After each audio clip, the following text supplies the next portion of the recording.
Okay, hello, welcome to the channel. My name is Victor, and I'm going to be your anchor for this training. Okay, so this is the cyber threat management series. We started the series, and like I said earlier on, this series is going to be cyber threat management. It's going to be digital forensics. It's going to be incident response. So it's going to be a series. We're going to hold a hands-on session separately. So, but now we're going to go through all of the things that are very critical, very important if we are going to actually respond to cyber threats. So if you are new to the channel, don't forget to subscribe and tell others that are interested in cybersecurity, incident response, digital forensics. So in the previous series, we looked at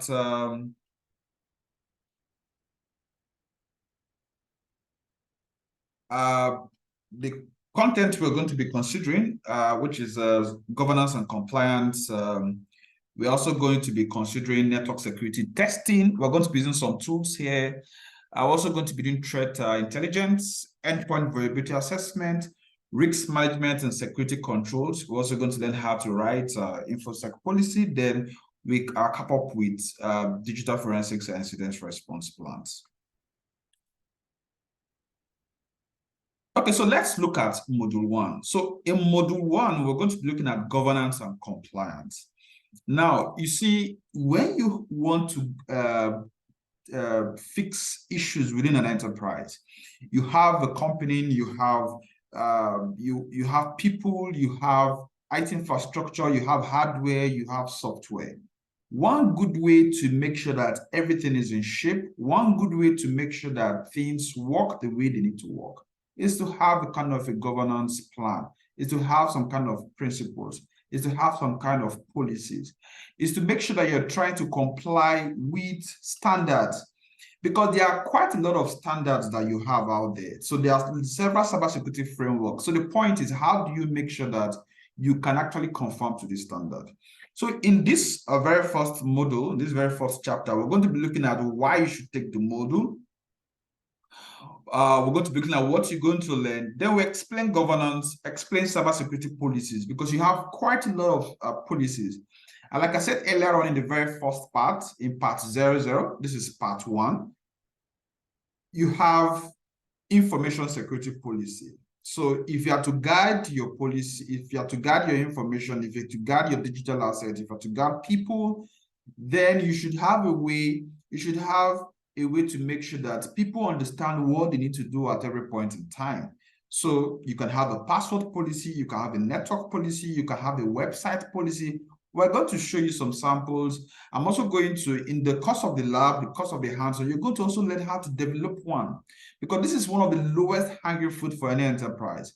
So, because if you don't have a policy, then you shouldn't be talking about responding to some threat, because those threats you are going to be having is going to be, how you're going to respond to them is going to be determined by how well your policy have been crafted. So if you have a good policy, it then means that you will be prepared better to fight against some of these threats that you have within your enterprise.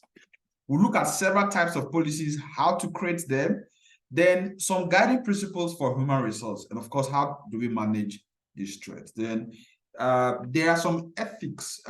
You can't do cybersecurity training. That's why most of the students that I trained and mentor for quite some years now, I would love them, I always tell them to sign up a kind of an intent, a letter of intent or a declaration of intent, because as a security analyst, as a cyber threat manager, you should have some kind of ethics. You should have some kind of standards that you uphold, that you keep, because the thing is that you're going to be dealing with quite some data that don't belong to you.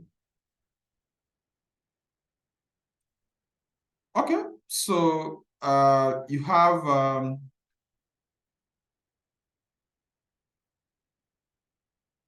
okay, let's start with the ethics, right? So what are some ethics that are crucial in cybersecurity? Ethic is the little voice in your head that tells you what is right, what is wrong, what is going to guide your principles, what is going to guide your decisions, what is going to be your interest. Now, you need to understand that the law is very crucial. The law is going to have a point. The law is going to have what it's going to say with respect to some certain kind of decisions. So that should be your guiding principle. Frameworks and standards also should be some of your guiding principle. Now, in this course, in the lab, you will look at some guiding principles. You will learn how to create your own standards, but your standards should be, most of the standards cut across, it's going to be same for most persons. Because all we're trying to do is that we're trying to say that it should conform to some standards. If you check the personal conduct lab, so here, you typically just need a mobile phone with some internet access. And the approach for the lab is that you're going to be researching some approaches, ethical decision-making. You want to research some code of ethics. Then you want to develop your own personal conduct. So in the lab, you're going to be looking at approaches, perspective of ethical decision making, its lateral ethics, right approaches, common good approaches, fairness, justice approach, because this is going to tell how you're going to take decisions when you're confronted with some threat, when you're confronted with dealing with or working with persons, with people, having some processes, even working with technology. So you're going to research on utilitarian ethics. Then you're going to research the right approach to decision making. Then you're going to be researching on common good approach to ethical decision making. Then you're going to look at fairness. You're going to look at code of ethics. You're going to look at personal code of ethics. Then you have some reflection. So we're going to do this in the lab sessions. There's an opportunity for you to show all the answers to this. Some of them are subjective. Some of them are known principles. So for every cybersecurity analyst, for every cyber threat analyst, you should have some guiding principles as it regards some of your ethics. Now, some commandments in computer ethics. Now, you should not use computers like to harm anybody, to harm other people. Now, you're going to find that because these are ethics, these are standards, you find that in most cyber crime, most computer forensics, most standards and laws, frameworks you have across different countries, for different nations of the world, you have for different sectors, in banking sector, in healthcare sector. Most of these ethics are, the laws are an exposition or an elaborate adaptation of most of these ethics, right? Whether it's in health, whether it's in banking, whether it's in forensics, whether it's in any sector, they are going to be an offshoot of this commandment. So don't use computer to harm anybody. You should not interfere with other people's computer work. You do not snoop around other people's other person's computer files. You should not use a computer to steal, because see, once you start doing anything outside that, that means your work becomes unethical. So you become a black hat hacker. You become somebody that is trying to use this knowledge to actually steal, to pilfer information. And this goes against the CIA principle. So the CIA principle is confidentiality, integrity, availability, and a more elaborate version, we're going to say non-repudiation, then authenticity, right? So we're trying to say that you have availability, right? Or let me say confidentiality, you have integrity, you have availability, you have non-repudiation, you have, what is it called? You have authenticity. So, right? So this is going to be us being confidential. So you want to make sure that you uphold confidentiality within how you treat data. Then integrity. So integrity is saying that we shouldn't pilfer, we shouldn't steal, we shouldn't tamper with, we shouldn't change data in trying to do our work as threat analysts, in trying to do our work as digital forensics expert in trying to do incident response. We are not to tamper with information. If you check the channel on the series that I have on digital forensics, most of these things are ingrained in the principles. Then availability. Availability is saying that if you have data that is meant for somebody, that person should be able to have access to that particular data. Your work shouldn't hinder somebody from having access to data, except for an agreed, a known reason. Then non-repudiation. In non-repudiation, we're trying to say that people cannot deny having sent a message, or people cannot deny having received a message. So most computer systems have this inbuilt in them. You see WhatsApp. WhatsApp have this, right? WhatsApp have a way that you're going to, if you send a message, you can tell, okay, the data have been sent, right? If you receive a message, there's always going to be a way to show that the message have been, what's it called? Received. You have tools that can do that. A tool like, what's the name of a tool again? Emailtrack. Emailtrack can do that for us too. Mailtrack, you have it in Gmail, you have it some other tool. It has a Google Chrome extension. So with this tool, if you install this extension and tie it with your email, okay, let me add this to some of the things we might be considering extra on our labs. Aside, we have roughly about 29 labs. So there are some additional things we can add to our skill set to understand some of these principles of security. Now, if you have this tied to your email, you can be able to track when and how somebody opened the email, at the particular time the person opened the email, how many times the person opened the email, right? So you want to be able to track. So that's what you call non-repudiation. There are several other tools that you can use to implement non-repudiation. So sometimes you have a logbook, you have an access control that keeps log, you have CCTV cameras. All of these things ensure that we have what? That we have non-repudiation, right? So we'll look at that Mailtrack later on in the lab session. Now, you should not use a computer to bear false witness. You should not copy, use proprietary software for which you have not paid. So I'm a fan of open source. I'm a fan of using software that I was paid for, right? So you should not use other people's computer resource without authorization or proper compensation. I should not appropriate other people's intellectual output. I've said this in many fora. You see people, so it's the black hat approach that we want to get or steal information, intellectual output, intellectual property, and want to use it for profit or want to use it for gain. So you should not think about social consequences. You shall not think about social consequences of the program you are writing or the system you are designing. But I think you should think about the social consequence, right? You should think. I think that's the right word. So you should always think about the repercussion of what you're going to be doing, what you're going to be saying. You should always use a computer in ways that ensure consideration and respect for your fellow humans. So these are some of the guiding principles as you start learning ethical hacking, digital forensic threat management, because it's going to tell whether your work can be presented in law court, your work can stand even internal investigation.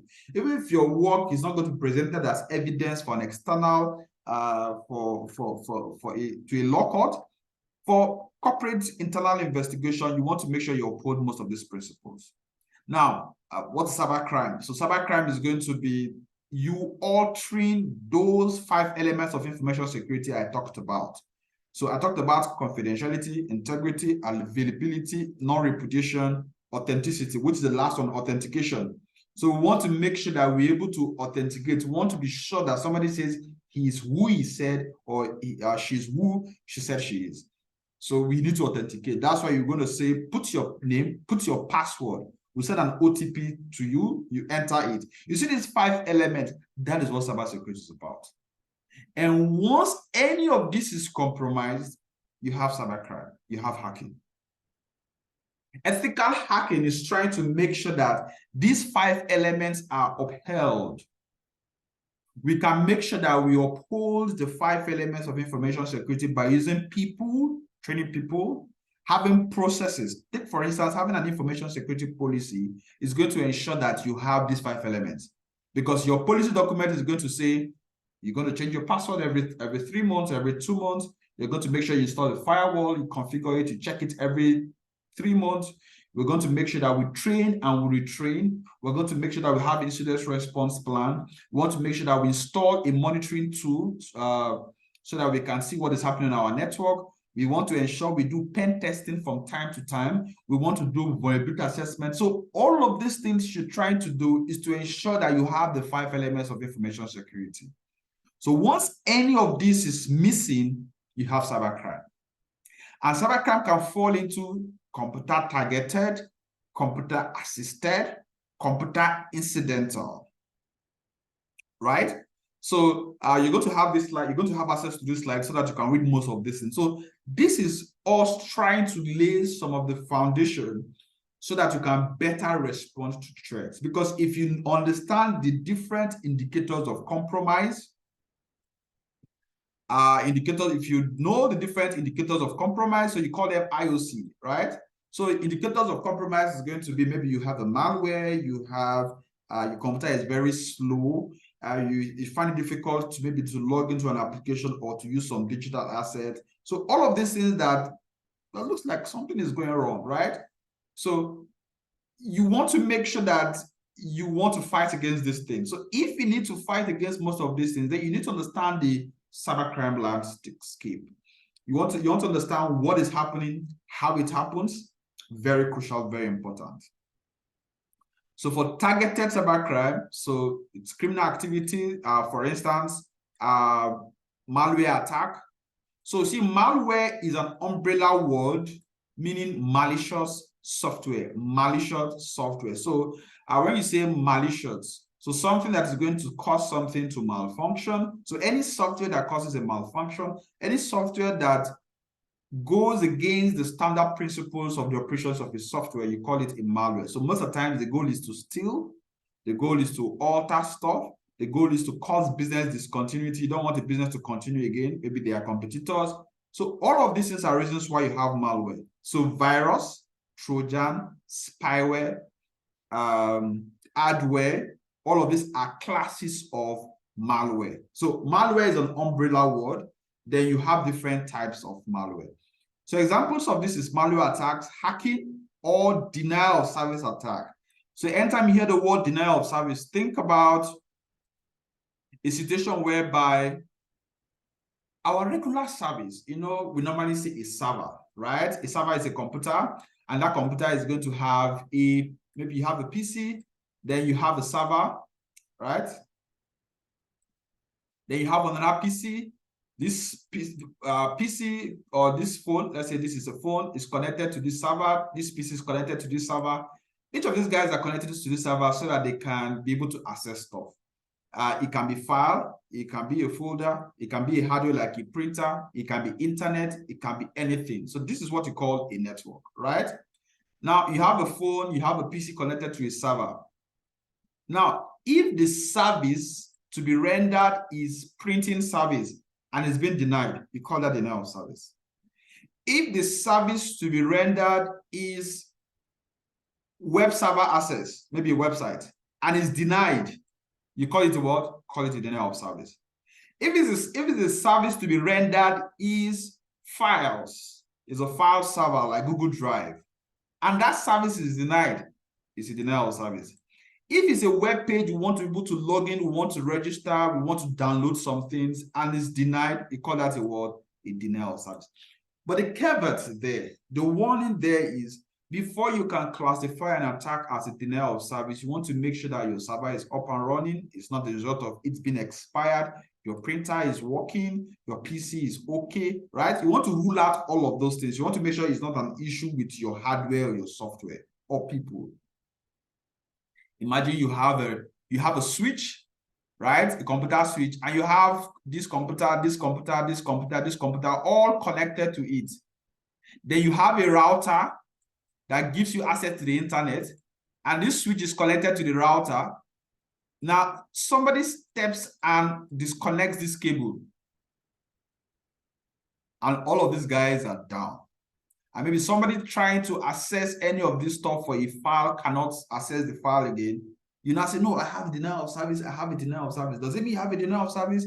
Before you can say you have a denial of service, you want to make sure that everything is fixed, everything is okay. Like in the case of this disconnected cable, somebody just tampered with the cable, somebody stepped on the cable is not connected anymore.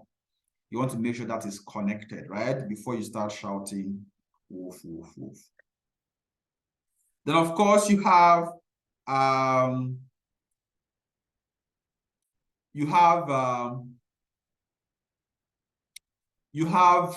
computer-assisted crime, right? So theft, internet fraud. Then you have computer incidental crime, right? Download of let's say files, right? Downloaded files, not actual tools used to commit crime and all of that. Now, there are a lot of tools connected to the internet. Many do not require a great deal of expertise to use. You see, that's why most of the times treating or trying to mitigate some of these cyber threats needs you to understand what is happening across the internet. Because you see, to use the software, it's just 20 minutes you can learn how to use the software. So anybody can just learn how to use the software and cause denial of service. Somebody can go and buy a traffic generator, right? If we Google and we say, let's say, we say buy traffic generator, you're going to see that you have quite some sites. You could buy some fake traffic on the site. Most of them are bots, traffic bots. They typically are not real traffic. And peradventure, you have a website that the bandwidth maximum is, let's say, 10 gigabits, whatever. If you are running our internship program and you don't know how to set up a website, you're going to learn that.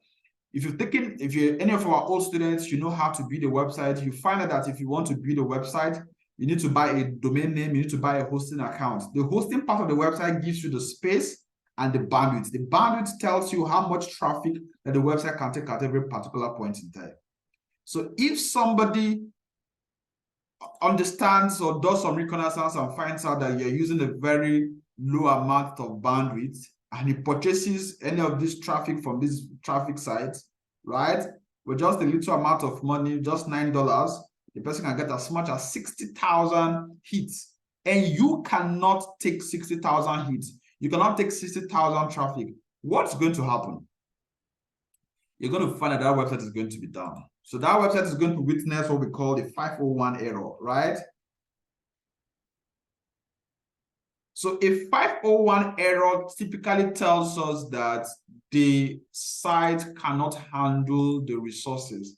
The site does not have enough resources to take care of this particular traffic or this particular amount of request, right? So let's see if we can research this. Just a moment. The 501 status code indicates the server does not support the functionality required to fulfill the request. This is appropriate response when the server does not recognize the request method or is not capable of supporting it for any resource. So once a website cannot cope with that particular traffic, that website is going to be down. And that's why while you're trying to plan for your mitigating some of these threats, these cyber threats, you need to understand what the landscape is like. Okay.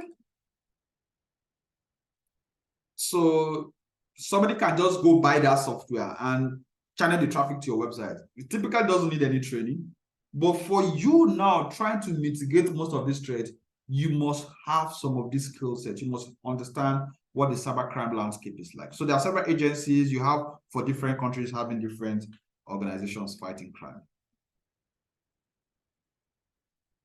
Okay, so there are different cyber laws. Some laws are going to be statutory. You have US, you have Nigeria, you have Ghana, you have UK, you have Australia. You have different countries having different cyber laws, right? For the Nigerian, we have the Cybercrime Act, right? So you also have some kind of laws and standards that are like regulations, like regulatory frameworks, like the HIPAA, like the GDPR, General Data Protection Regulation. Most countries have adapted these regulations. So you should be conversant with most of these laws. So I expect you to look up regulations, standards, laws, right? So you should be saying, if you're based in South Africa, you should be saying South African cybersecurity law, right? So every country have one form of law or the other, right? So it's called the South African Cybercrime Act. So we can check this out. So every country have, right? The Cybercrime Act of South Africa. Also, Cybercrime Act of South Africa, 2020, English, right? So if you study it, you're going to find out that, okay, this is it. If you study it, you're going to find out that the UK have theirs, Australia have theirs, what was it called? Nigeria have theirs. Nigerians law is called the Cybercrime Act 2015. I think there's an update that is coming up. I don't know if it's live by now. So you see, cybercrime includes unlawful access, unlawful interception of data. This is where integrity comes in. This is where availability. Here, availability is compromised. Here, integrity is compromised, right? So you see, cyber fraud, forgery, extortion, aggravated offense. So every country have one form of law or the other. In Nigeria, it's called Cybercrime Act 2015. Okay, let me check this one. So this is the law that anybody that commits any crime is going to be tried with. So you have phishing, you have employer responsibility, manipulation of ATM. So if somebody doing cyber squatting, phishing, this is the law that the judges are going to use to try you. So it's a good practice, your country, global standard, you study them, download most of these PDFs and have them, study them, understand what constitutes crime, understand what constitutes fraud, understand what constitutes you going against the law.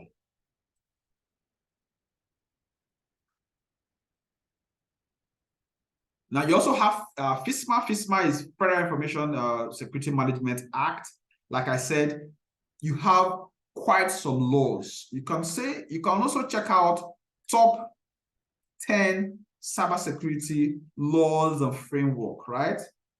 So aside your own law for your country, you can also check the NIST framework, ISO 27002, CIS controls. We looked at CIS control in one of our classes in the internship, the cybersecurity internship. So if you are watching this video and you are interested in signing up for the internship, you can leave a comment in the section, or you can contact us. You could sign up, you could be added to the 3-month internship. The internship covers 5 courses in networking, in web programming, in cyber ops, that's a Cisco Cybersecurity Operations Associate. It also covers digital forensic threat management and incident response. It also covers, what's the last course again? So about 5 courses are covered in the cybersecurity program. So it's for beginners, for entry-level analysts, for intermediate analysts that want to actually have a very solid and broad background to go into advanced roles. Okay, so it's a good practice aside your own country's law to look at some of these standards. Download these PDFs, look at them. There's no certification in cybersecurity that you're going to learn, that you're going to do, that you not come across them. So the better you start understanding some of these laws and what they are meant for, the better for you.